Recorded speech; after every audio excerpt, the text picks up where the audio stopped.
School એક જ હોય તો ગ્રેજ્યુએટ થાય ને.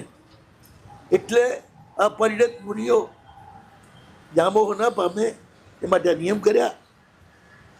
ચેક કરી લે કે ના ભાઈ આપણીને એમની બધી પદ્ધતિ એક છે, પછી ભેગા થઈને કરે. વાણિયાને એવું ક્યાં કરવાનું છે?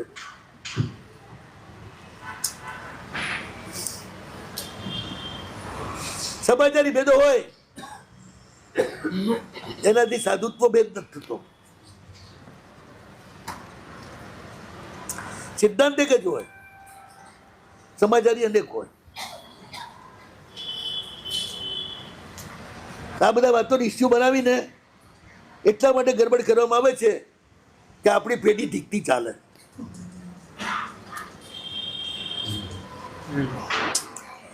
આપણા પકડેલા ભાગી ના જાય. ઇદમેવ સત્યમ ન ગચ્છ અન્યે. જતો નહીં ક્યાંય. આ જ વાત આગળ વ્યાપક રીતે થાય ને તો સંભાવી એવા કોઈ પણ દર્શન અને સાધના મોક્ષમાં લઈ જાય. અસંખ્ય યોગ જીનવર કયા, બીજા યોગને ખોટા કયા વિના ગમે તે ઉપર ચાલો એ તમારો મોક્ષ થાય. પણ તમે ચાલ્યા એ જ યોગ ને બાકીના બધા યોગ આવું ગ્રહણ પણ ના કરાય. તમે ખાઓ એ જ લાડુ કહેવાય, બાકીનું બધું ચૂરવું.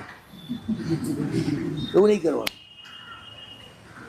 જે આવું કહેતા